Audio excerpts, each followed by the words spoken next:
It's time to sit back, relax, and listen to Change Your Attitude, Change Your Life. Change Your Attitude, Change Your Life will inspire, motivate, and empower you. Live your best life now. Listen, learn, think, and decide. Change your attitude, change your life. And now, here's your host, Joan Herman.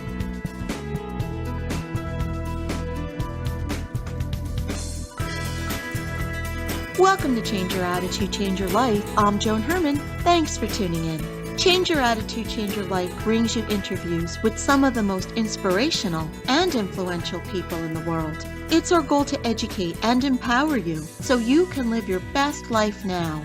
Thank you for taking time for yourself, and thank you for letting us be a part of your life. We have another great show for you today. We live in a world where beauty is everything. We're led to believe that if we look a certain way and are skinny enough, we will be enough and we will have value.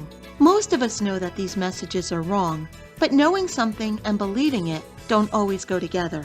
Today's guest, Katie Wilcox, is an international model who offers an approach to developing a healthy sense of self in a world that profits from keeping us insecure.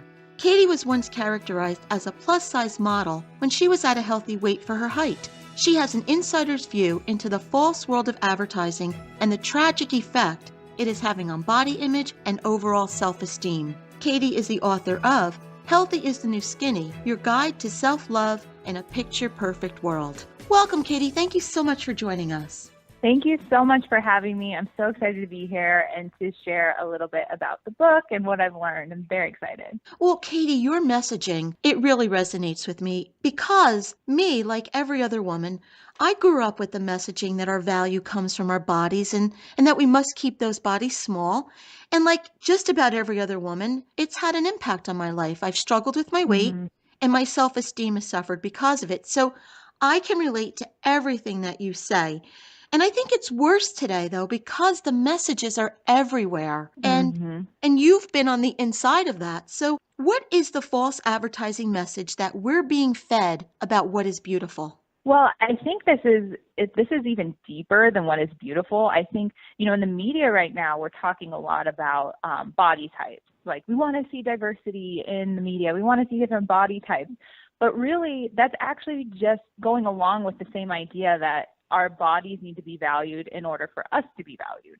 So that's why we're fighting for like curvy body types to be called beautiful and fit body types to be called beautiful because, again, we still believe that our beauty holds our value, and that's directly connected to what our bodies will look like and other people approving of our bodies. Our bodies have nothing to do with who we are as human beings. And it's been so deeply ingrained in women that it's actually become this way to kind of control us on the subconscious level, because the amount of energy and effort and time that we spend on our bodies and having these feelings of self-loathing and then putting in money and effort to change that and fix ourselves in order to be lovable is really taking away from why we're here. And so that's kind of the realization that I came to, such an important thing that we have to address head on, because social media is the media that we're seeing the most. So people are locked on their phones to Instagram and Facebook. So what the problem is now, where it used to be that companies and corporations would put out this image of beauty, now people are manipulating themselves and putting that image out. We're all living this false ideal. The world of modeling, for young girls, for women of any age, really, we look at all of you as the perfect woman. You have that body and you're just gorgeous and we think it's so glamorous.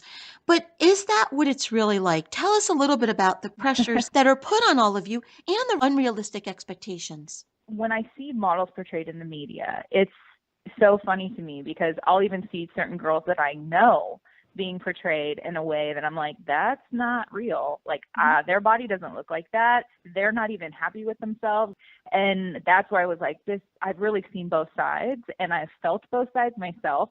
We implant this dream of being a model to young girls because, again, that symbolizes our value. So if beauty is a value for women and being a model is the epitome and the highest level that you can reach of beauty, then that is the highest level of value that we are taught.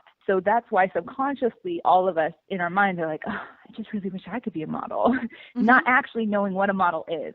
So it's getting confused that modeling is somehow, this gateway to love and acceptance, and it's actually not that at all. It's pretty much the opposite. So on the inside of the industry, people really need to understand that the models are just a product. We're not role models. A role model is a person who's doing great things for the world, who has a good message and is living something important. That's something you would want to model yourself after. A model just sells you products, and they're very different things. So I think it's important that we start to acknowledge that they're not the same thing, and girls shouldn't aspire to be a model because they want to be a role model. This is an opportunity for a job. It has nothing to do with value, it has nothing to do with love. None of that is real. So on the inside of the industry, you take young girls and you put them in this environment to be judged and valued solely based off of their looks and their body measurements at 14, 15 years old. That right there is completely toxic and unhealthy, and starts this mentality in their own minds that, oh, I'm not good enough. So even the girls that you were saying, you look at models and think, oh, they're the perfect woman, they're so beautiful, they have this amazing body. Well, they're going into a room and being measured in front of people. They're having their hips measured, and then people saying, oh, well, you need to lose weight. Your butt's too big, and literally torn apart to fit some unrealistic ideal as well. So what happens is you have girls that are being viewed as perfect and beautiful, and all these young women want to look like them. And then those girls themselves don't even see that beauty because they've been torn apart. So really everyone is losing in this, right, where we all aspire to be beautiful, but none of us feel beautiful. And you mentioned that you've been on both sides of the spectrum, and you had that realization that you were miserable no matter which side you were on. What do you think was fueling your unhappiness? I think all women have experienced this, like you just said. You're like, I've struggled with my weight. My mom, I did, my grandma, all the women in my family. We've all tried every diet. We've all, been on the ups and downs. We've been different sizes. And it never stops to occur to us that we don't ever get that thing we're promised. So when you look at the skinny beauty ideal, I had to break this down logically because we're not thinking logically. We're actually being conditioned to reach for things and to pursue things subconsciously for something else. So I had to logically look at this ideal and go, what do I get if I'm skinny? What is the message that we're programmed to believe we get? And if we actually stop to ask that question, we get happiness. Okay. What else do we get if we look like a Victoria's Secret model? Oh, well, we get love. We get admiration. We get men will love us. We get money, so success. We get popularity or followers on Instagram, which is really important now. We get all of these things that every human being wants. So those are deep desires that we want to be loved and accepted at the core. So they've actually made that synonymous with being skinny through media and through advertising. So when we look at our lives logically, we go, okay, well, the next question I ask is, how many of you have been smaller than you are right now? How many of you got that? This is where we're being misled, and we have to draw attention to it to go, oh my gosh, this is a false reality. So we've been made to believe this is how we get that love, this is how we finally have that acceptance, but we actually never get there.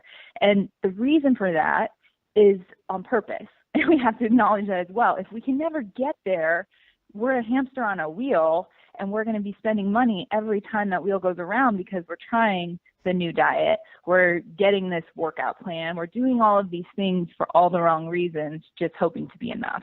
And that's where we have to go, okay, I have to start to recognize this programming, and then I'm going to have to get rid of it and start from square one to go, how do I figure this out? And that's really what we're trying to help people do with this book. And then when you're able to accomplish that, that's the new healthy. Right. So healthy for us is very different to what the media shows healthy is. So when I talk to girls, I say to them, what contributes to a healthy, authentic healthy life? And at first, the first thing people say is eating a good diet and exercise. So that's, general association to health. I go, okay, cool. What else? Besides that, because those are, pretty common, what are other things that contribute to an authentically healthy life? And that's when it gets interesting, because then people start saying, sleep. What about stress? We can go on and on and on. So what I'd like to do is I pull up women's and men's health magazines after that conversation, and I say, okay, where on any of these covers do you see any of the things we just talked about? And there's not a single one mentioned. It's literally eat pizza and then lose 5 pounds, great sex, like all of these things. And I said, why are these things on this cover and not the healthy, authentic things we just discussed that will actually help people? And that's what we come to, because those things sell, to make people go, oh, you can fix yourself. I'm going to sell you this instead of help yourself. So those are very different things that we have to start to acknowledge, to say we've been programmed with an image of health that is not a reality, and we are denying ourselves the feeling of good health. And that's why we're failing, because we think even when we're feeling well and we're feeling good, if we don't look how we've been programmed healthy looks, then we think that we haven't attained it, and we need to go further. And that's really the process that denies us that healthy existence. The book is Healthy is the New Skinny, Your Guide to Self-Love in a Picture-Perfect World by Katie Wilcox. If you would like more information about this topic or Katie and her work, you can visit healthyisthenewskinny.com. Katie, very quickly, before we run out of time, what can parents do to reinforce this messaging in their children? Parents are so important in this. And one thing we talk about in the book is social programming, but also generational programming. So health has evolved over time with new information, and we also have to take a look at what is the culture of the family at home. Is the culture a healthy culture, or is it something that needs some adjusting? So we have diet culture that has really been implemented into, especially my mom's generation. So their value came from, getting a husband, and you did that by looking hot. So that has been passed down to young women on such a deep level that this is really going to be something that generationally has to be a culture within the home, without, negative self-talk, without getting rewards for looking a certain way or losing weight. Like, the goal should be happiness, the goal should be wellness, the goal should be health. And that's something that the family can do as a unit. Katie, thank you so much for being here with us today. This is such an important discussion. We spend our lives striving for something that doesn't exist, and we hurt ourselves in the process. So thank you so much for being here with us. Thank you. We'll be right back. Hi, this is Joan Herman, host of Change Your Attitude, Change Your Life. Did you know that Change Your Attitude, Change Your Life has a free monthly digital magazine that can be read online or emailed to your inbox? Every month, nationally recognized leaders in their field provide information to educate, inspire, and motivate you. We believe in a holistic approach to life, incorporating mind, body, and spirit. Check out a copy of Change Your Attitude, Change Your Life 24/7. Visit cyacyl.com and be sure to tell your friends.